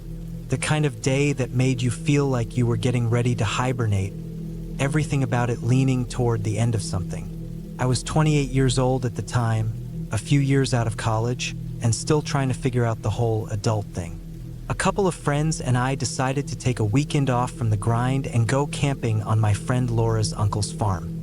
He'd recently bought the land out in the middle of nowhere in upstate New York, and the place had this old-timey feel with broken-down barns, overgrown fields, and a small house that looked like it had been built sometime around the Civil War. It seemed like the perfect escape. We made the 3-hour drive from the city and set up camp in a small clearing near a creek that ran through the property. The first few hours were peaceful, laughing, setting up tents, and gathering wood for a fire. The sound of the water running over rocks was oddly calming. It was the kind of peace that makes you feel like nothing could go wrong. The night came slowly, almost like the dark was creeping in. We set up a campfire and roasted marshmallows. By then, it was just me, Laura, her boyfriend James, and our friend Sarah. We were all getting a little tipsy from the beer we'd brought along, the glow from the fire casting long shadows that stretched across the trees. The air started to cool down, and a chill ran through my body, but I didn't mind. It was nice. After a while, the talk turned to ghost stories and strange happenings, the kind of stuff people say just to pass the time but don't really believe in. I wasn't buying it, especially out here. The place felt ancient, but it was peaceful, almost like a retreat. It was around midnight when things started to get weird. James was poking at the fire when he suddenly stopped and squinted toward the barn in the distance. I followed his gaze, but all I could see was a thick patch of darkness behind the barn. The moon was out, but it didn't light up that far off. "What's up?" I asked, the quiet of the night starting to feel unsettling. "I don't know. I thought I saw something move over there," James said. "Could be an animal." First, I didn't think much of it. Animals are everywhere in the country, especially near farms. But then, after a few more minutes, I noticed something too. The trees around the barn, which should have been still in the windless night, seemed to move, like they were shifting slowly, as if something large was passing behind them. Sarah noticed it too. "There's no way that's just an animal," she said, her voice a little shaky. I could tell she was spooked, though she tried to hide it. We all fell silent, staring in that direction. I couldn't shake the feeling that something was wrong. I felt like I was being watched, though I couldn't figure out why. "Let's go check it out," Laura said. She was always the adventurous one, never afraid of anything, or at least that's what I always thought. "Yeah, okay," I said, more out of a need to prove I wasn't scared than anything else. But honestly, I wasn't sure if I was ready to head toward that barn. We grabbed flashlights, and the 4 of us started walking toward the barn. The air felt colder the closer we got. The sound of the creek was drowned out by the crunching of dead leaves beneath our feet. When we reached the barn, it was as dark as a cave inside, the only light coming from our flashlights cutting through the blackness. James approached the door and tried to open it. The wooden planks creaked under his hand. He pushed harder, but it wouldn't budge. We all exchanged a look, the atmosphere growing tense. "What the hell?" Sarah whispered, her eyes darting around. "I don't know," James said. "It looks like it's locked." We stood there for a moment, unsure of what to do. The farm was quiet, too quiet. The kind of silence you only find when there's nothing around to make a sound. No insects, no wind, nothing. It felt like we had stepped into another world, one that didn't want us there. Let's just head back, I suggested, already feeling uneasy. We can check it out tomorrow. Yeah, Laura agreed, but her voice sounded hesitant, like she didn't really believe that was the right move. That's when we heard it. A soft sound, barely a whisper, but unmistakable, came from inside the barn. It wasn't a creak of the wood or the wind through the trees. It was the sound of footsteps, slow and deliberate, moving around inside the barn. I froze, the blood in my veins turning to ice. Did you hear that? Sarah said, her voice tight with fear. We all nodded, but none of us moved. My flashlight flickered for a second, and when it came back on, I thought I saw something through a crack in the barn's walls. A shadow, something tall enough that it shouldn't have been there. I'm going to check it out, James said, his tone a little too confident, trying to mask the fear creeping into his own voice. No, I said quickly. We should go. But before I could say anything else, James was already walking toward the barn. The sound of his boots against the dirt was unnervingly loud in the silence. He reached the door and tried to push it open again. Creaked once more, and then crack, the door gave way. I didn't want to go inside. I wanted to run, to get back to the tents where everything was supposed to be safe. But Laura and Sarah were both already walking inside the barn behind James, their faces pale in the weak light of the flashlights. The barn smelled damp, like something had been rotting there for a while. We stepped cautiously inside, the floorboards creaking beneath us. My light moved over the space, revealing old farming equipment scattered around the edges. Hay that hadn't been disturbed in years, and nothing else. The barn was empty, at least on the surface. James swore under his breath. Nothing here. But then the temperature dropped again. My breath misted in the air, and I felt the hair on the back of my neck stand up. We all turned toward the back of the barn, where there was an old, rusty door leading to a loft above. The wood there was warped and buckled, and I swear I saw something moving up there. Without thinking, I grabbed Laura's arm. We need to leave, now. But before anyone could move, there was a loud bang from above. We all jumped, hearts racing. It sounded like something heavy had been dropped or knocked over. Go! I yelled, already backing toward the door. We ran, not looking back, not even stopping when we reached the clearing. I heard the creak of the barn door closing behind us, but when I turned around, the barn was silent again, as if nothing had happened. We didn't sleep much that night. The fire burned out on its own, and no one made any jokes or tried to pretend like we weren't scared. I could still hear the sound of footsteps in my head, the sound of something or someone moving inside that barn, waiting for us. The next morning, we packed up in a hurry. Laura's uncle had told us there was no one else around for miles, but the thought of spending another night on that farm made my skin crawl. As we left, I glanced back toward the barn. It stood there, silent, like it always had, and I wondered what had really been inside. We never went back.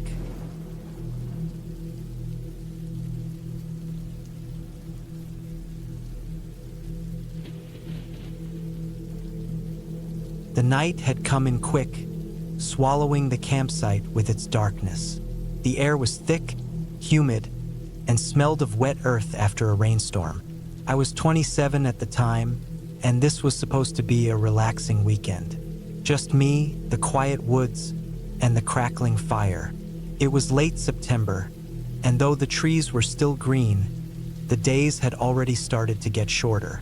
I had arrived at a small, out-of-the-way campground in the Appalachian Mountains. It was a spot I had found while browsing online. Remote, barely touched by tourists. Perfect for getting away from everything. No cell service, no neighbors, just the sound of leaves rustling and the occasional chirp of crickets. The campsite was primitive.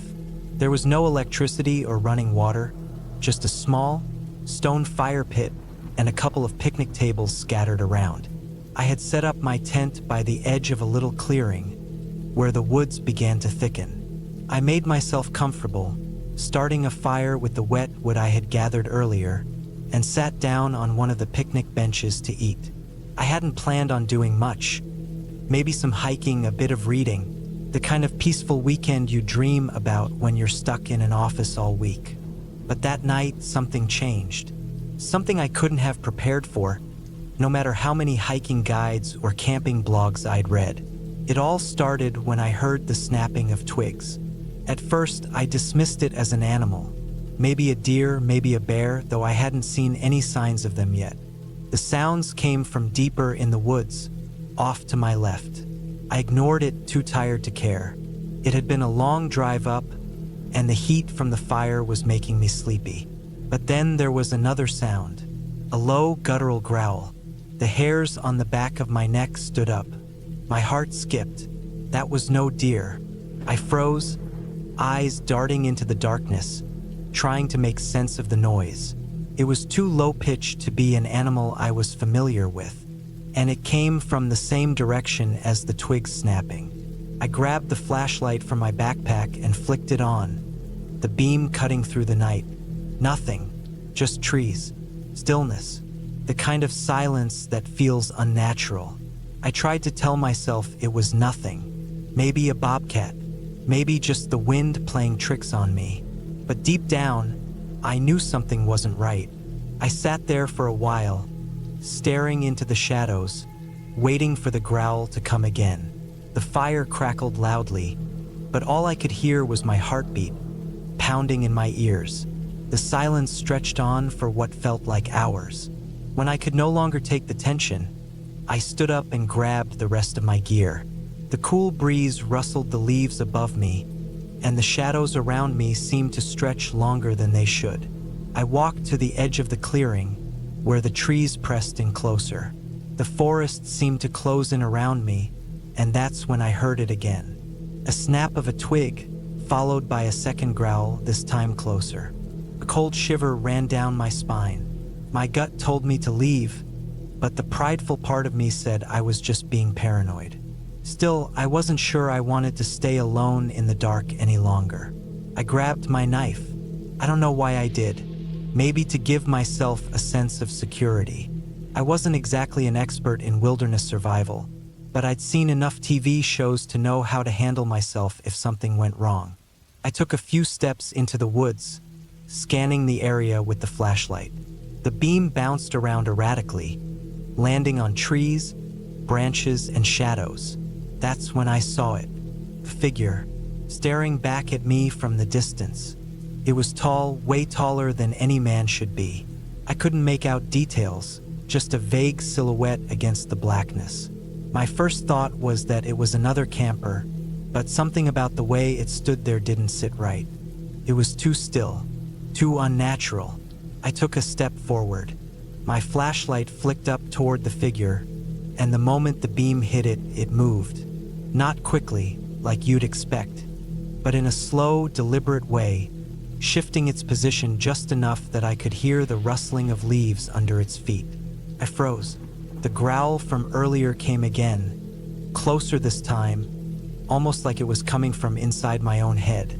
I wanted to run, but my legs wouldn't move. The figure turned its head, and I caught a glimpse of something pale, something almost human.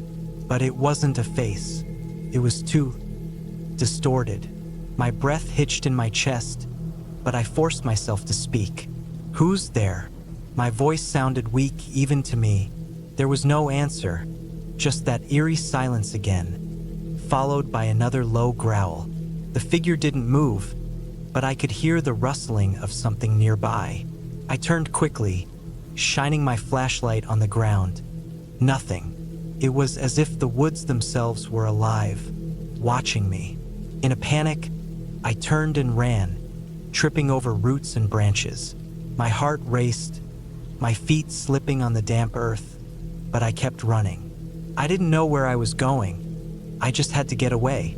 I didn't dare look behind me, but I could feel it, feel something following, too close, too fast. I finally reached the clearing, panting, gasping for breath. The fire was still burning, its flickering light casting strange shadows across the ground. I dove for my tent, scrambled inside, and pulled the flap closed. The wind outside howled. The sounds of the forest had returned, but they were different now. There was no peace in them, no calm, just a constant rustling, as though the trees themselves were whispering secrets I didn't want to hear. I lay there in the dark, shaking, trying to convince myself I had imagined the whole thing. But then I heard it again, the snapping of twigs. This time it was louder, closer, right outside my tent. I grabbed my knife, gripping it tightly. Sweat dripped down my face, my breathing shallow and erratic. My thoughts were spinning. Could it have been a bear? A mountain lion? No, this was different. This wasn't an animal. This wasn't anything natural. The tent shifted, a slight pressure on the fabric like something was trying to push its way in. I held my breath, willing myself to stay still. And then, just as quickly as it had started, the pressure disappeared. The noise stopped. The woods fell silent again. I stayed awake the rest of the night, staring at the flap of the tent, waiting for something, anything, to move. But nothing came. The next morning, I packed up quickly, not bothering to make coffee or breakfast. The thought of staying another minute in those woods made my skin crawl. As I loaded up my gear into my car, I looked back at the campsite one last time, half expecting to see something lurking in the shadows. But there was nothing. I never went camping again. I never went back to those woods. And though I've tried to rationalize it, to explain away the sounds, the figure, the growl, I know what I felt. I know what I saw. I don't know if it was a person or something else. But whatever it was out there in those woods. And I don't think I'll ever really be able to forget it.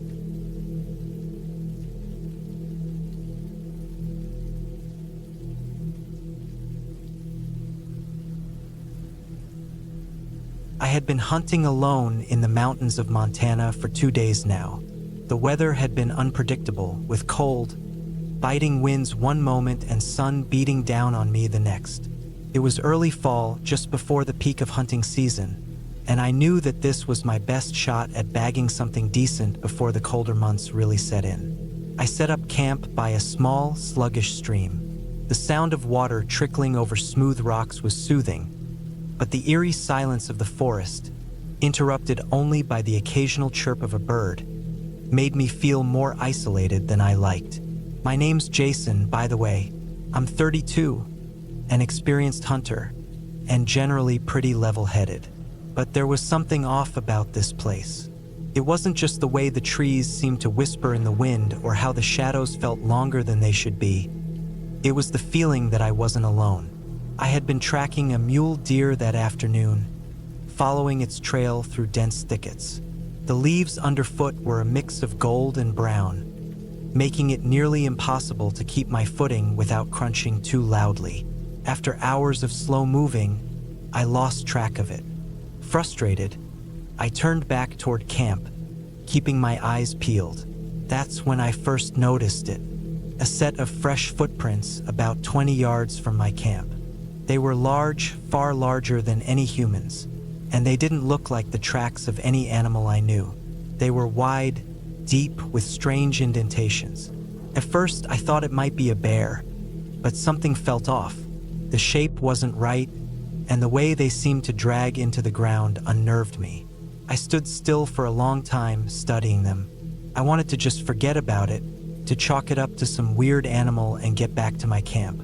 But then I remembered my rifle, still strapped to my back. I was alone in the mountains, miles from anyone. The idea of something stalking me started to gnaw at the edges of my mind. After a few minutes of hesitation, I crouched down to inspect the tracks more closely. They led deeper into the forest, toward a ridge that had a view of the valley below. I considered just turning back, packing up, and leaving the area. But the thought of what might be out there, just out of sight, kept me moving forward. Slowly, cautiously, I followed the tracks. The wind had picked up again, making the trees creak and sway. It was getting late, and the sky was turning a dull purple, but I wasn't ready to give up yet. I told myself I'd just follow the tracks for a little while, see where they went. I walked for maybe half an hour, the growing shadows wrapping around me, the hairs on my neck standing up with each step. Eventually, the tracks stopped. There were no signs of any more footprints, no broken branches or disturbed leaves. It was like whatever had been walking had just disappeared into thin air. I looked around, my breath fogging in the cool air. That's when I saw it: movement. It wasn't just the wind. It was something else, something large and quick, darting behind a cluster of trees up ahead. My heart raced. I wanted to call out, to make some kind of noise, but everything inside me told me to stay quiet. I crouched down, holding my breath, trying to make out what I'd just seen. A figure, tall, crouched low, watching. I froze. I don't know how long I stayed like that. Could have been minutes or hours. But eventually, the figure moved again, heading up the ridge. My instincts told me to follow, but a different, deeper part of me screamed to leave, to get back to camp and lock myself in my tent. But I wasn't about to let fear control me. I needed to know what was out there. I kept my distance as I trailed it, moving as quietly as I could. The last rays of sunlight were just about gone, and the forest was quickly plunging into darkness. I had to keep moving. My hand gripped the rifle tighter, and I tried to quiet the panic rising in my chest. I didn't hear anything at first, but then I caught a sound, a low thud, like something heavy had hit the ground. I ducked behind a large boulder, peeking over the top to get a better view. The figure was standing still, watching the ridge line like it was waiting for something. It was tall, maybe 7 feet or more, and covered in thick, matted fur. The face was hidden in shadow, but the shape of its body was unmistakable. It wasn't human, not in the traditional sense. The proportions were wrong, too long, too strange. My pulse thundered in my ears. I had no idea what I was looking at, but it wasn't something I was prepared to deal with. My legs shook, but I stayed still, hoping to remain unseen. Then it turned, its head swiveling unnaturally, and it locked eyes with me. The stare sent a cold chill down my spine, and for the first time in my life, I felt the primal terror of being prey. I didn't wait around to figure out what it would do next. I turned and ran. The forest seemed to close in on me as I sprinted, the thick underbrush tripping me up and making my movements clumsy.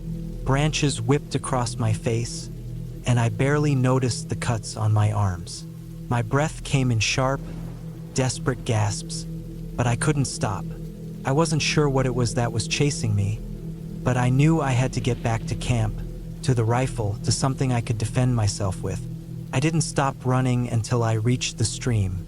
I could hear the rush of water now, a steady, comforting sound in the chaos of my mind. I paused at the edge, looking back toward the trees. I couldn't see anything, but I felt its presence, closer now, watching me from the shadows. I stumbled back to camp as quickly as I could, collapsing in a heap by my tent. The fire I'd left burning was still going, crackling in the night. I grabbed my rifle, checking the chamber, making sure it was loaded. My hands were shaking, my mind a whirlwind of confusion and fear. It was late by the time I had the sense to zip myself into the tent, the warmth of the sleeping bag doing little to calm my nerves. I lay there, wide-eyed, listening. The sound of the stream and the wind in the trees was all I could hear. No footsteps, no movements. It felt like hours before I dared to close my eyes, knowing that whatever I had seen in the forest was out there, still watching. By the time I packed up and left the next morning, I didn't dare venture far from the main trail. The footprints had vanished, as if they were never there, and the strange figure was nowhere to be seen. I've never gone back to those mountains. I don't know what I saw that day, but I know one thing for sure. I'm never hunting alone in those woods again. Some things, whatever they are better left undisturbed.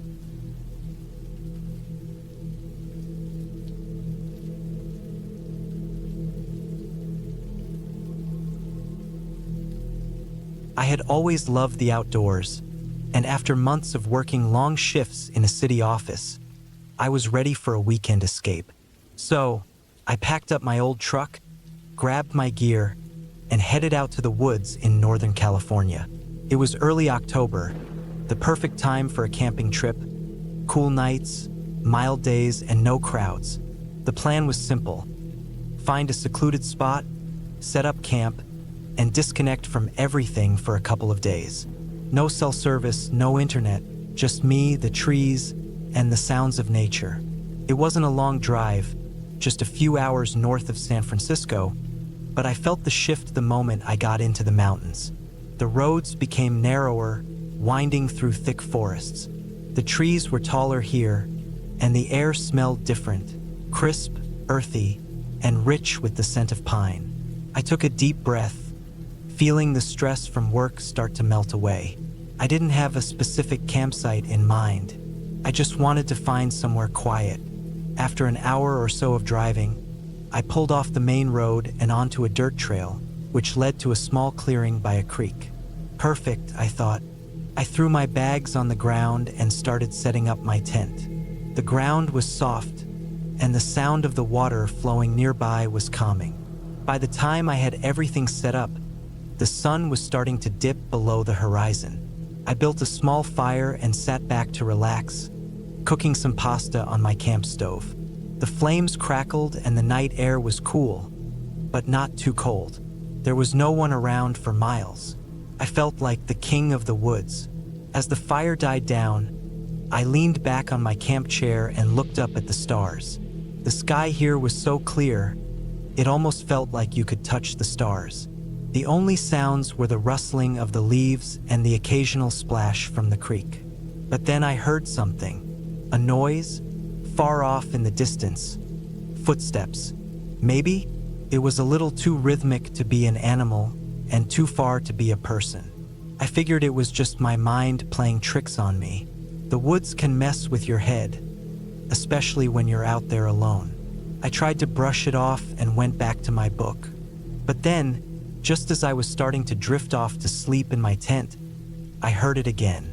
This time it was closer. The sound of footsteps, faint but distinct. The hair on the back of my neck stood up. It was getting late, and there was no way anyone else should be out here this far off the beaten path. I grabbed my flashlight, unzipped the tent, and stepped outside. The fire had nearly burned out, but there was still a faint glow. The trees around me seemed to shift in the wind, casting long, stretching shadows. I scanned the area, but saw nothing. The noise had stopped, but I couldn't shake the feeling that I wasn't alone. I decided to stay outside for a while just to be sure. I sat by the dying fire, straining to listen. The creek gurgled softly, and the rustling of branches was the only thing I could hear for a long time. But then I heard it again, this time much closer. Something was moving in the brush behind me. I stood up, shining my flashlight into the trees, but the beam didn't catch anything. The shadows seemed to dance unnaturally, as if something large was moving just out of sight. My heart started to race. I was about to turn and head back to the tent when I heard it again. A low rustling, then a branch snapped. I froze. I tried to call out, but my voice caught in my throat. Was it an animal? Person? My mind raced with possibilities, none of them comforting. I grabbed a large branch from the fire pit and held it like a club, my hands shaking. Seconds stretched into minutes. I waited, watching the trees, listening to the forest, waiting for whatever it was to make its move. But nothing happened. No more footsteps, no more rustling, just silence. After what felt like forever, I reluctantly dropped the branch and made my way back to the tent. I zipped myself in, trying to convince myself that it was nothing. But I couldn't ignore the unease in my gut, the feeling of being watched. The night dragged on and sleep came in fits and starts. Every noise, every crackle of the trees made me jump awake. By morning, I was exhausted. My eyes were heavy, and the eerie feeling from last night lingered in my chest. I decided to pack up and head back home. The woods were beautiful, but something about them felt off now. I started folding my tent and putting everything back in my truck when I noticed something that made my blood run cold. The tracks. They were near the edge of the clearing, just beyond where I had set up my tent. They weren't animal tracks. They were boot prints. Big ones, like someone had been standing there just watching me. They were fresh, the soil still disturbed, and there were more than one set. I bent down, my heart pounding in my chest. Whoever had been out there had been following me, and I hadn't heard them come or go. My mind raced, replaying the sounds from the night before. The footsteps, the movement in the brush, the feeling of being watched. I didn't waste any more time. I threw everything in the truck, started the engine, and didn't look back. The drive home was a blur, the road stretching on endlessly in front of me, my hands gripping the wheel tightly. Every now and then, I thought I saw something moving out of the corner of my eye. Just shadows, but my nerves were shot. By the time I got back to the city, it was dark. I parked my truck, grabbed my bags, and went inside. I didn't want to talk about it. The woods were supposed to be peaceful, but all I could think about was the boot prints, the footsteps, the feeling that someone had been out there with me, following me. I tried to convince myself it was just my imagination, but deep down, I knew better. That night, I couldn't sleep.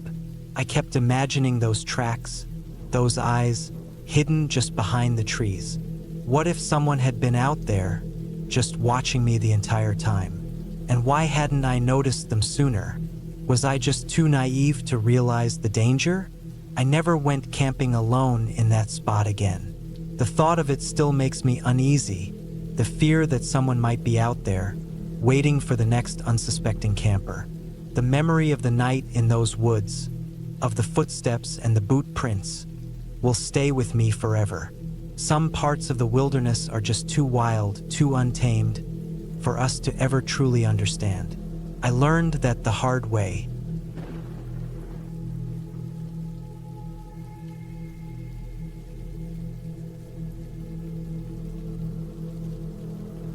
It was late September when I decided to take the trip, just me and the woods. I had been thinking about it for a while, needed some time to clear my head. My name's Jack, I'm 32, and I've always been the type to find peace in nature.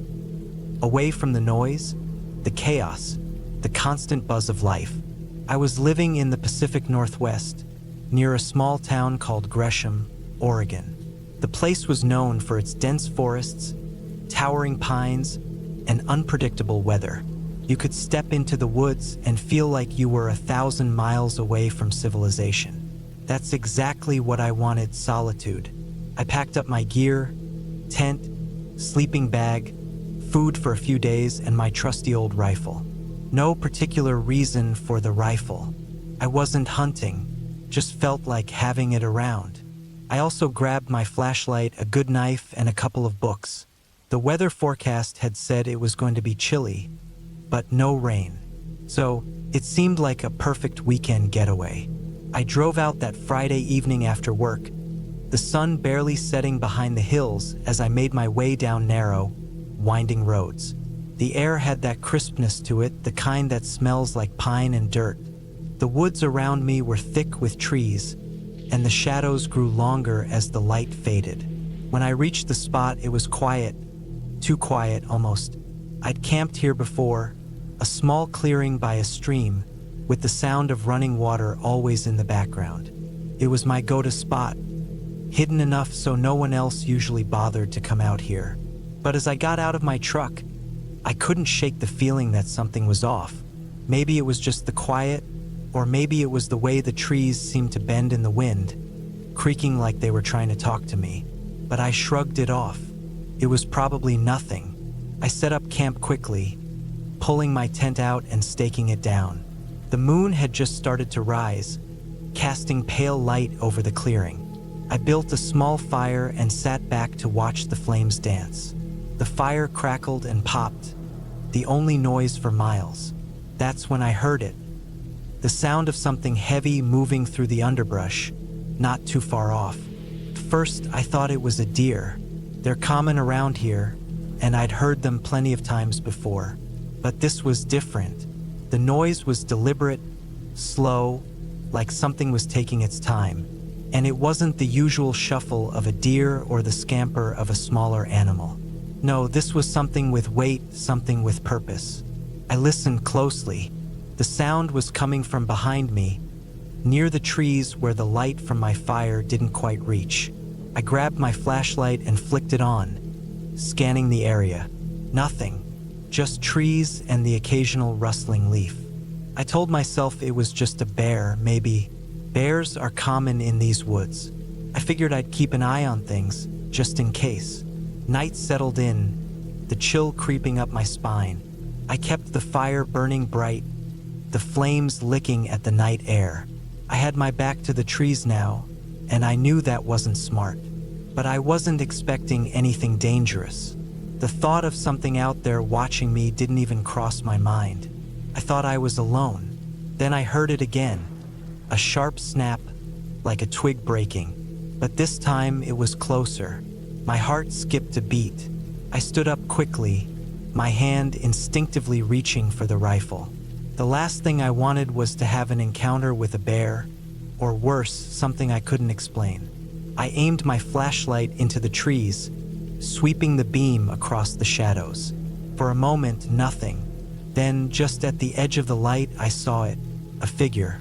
It was hunched over, crouched low, barely visible in the darkness. My stomach twisted. It looked human, but wrong. Too tall, too thin. The outline of its body was strange, the limbs too long, the head too low. The shape was almost unnatural. My breath caught in my throat. I didn't move. I didn't breathe.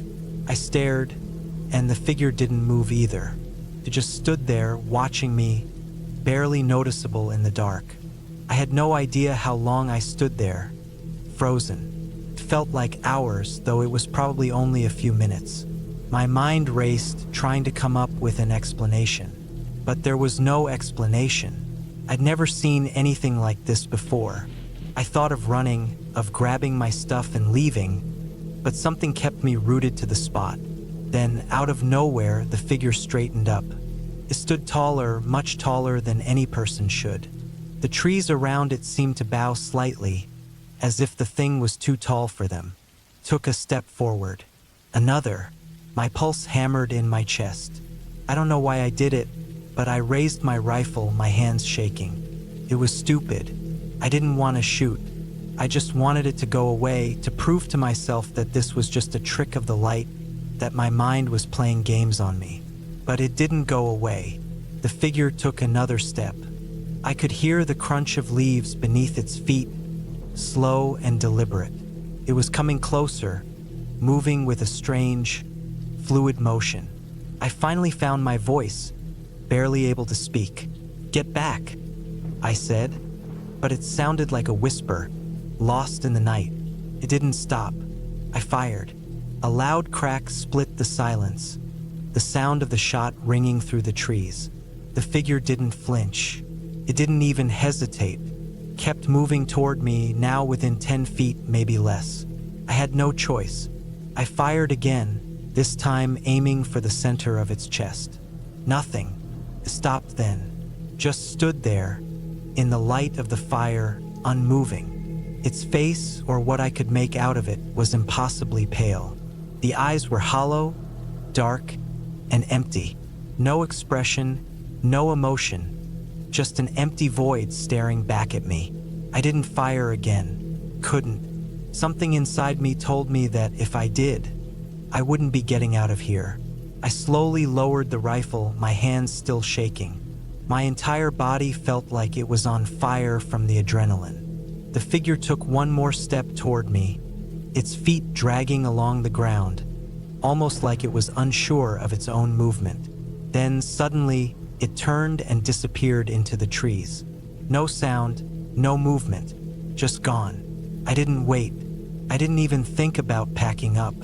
I grabbed my things in a panic and ran. Fast. I didn't look back. I just ran until I reached my truck. I jumped in, slammed the door, and sped off without a second thought. I didn't stop until I hit the main road, far from the woods. My heart was still racing, my hands still shaking. I couldn't get the image of that thing out of my head. I didn't go back to those woods.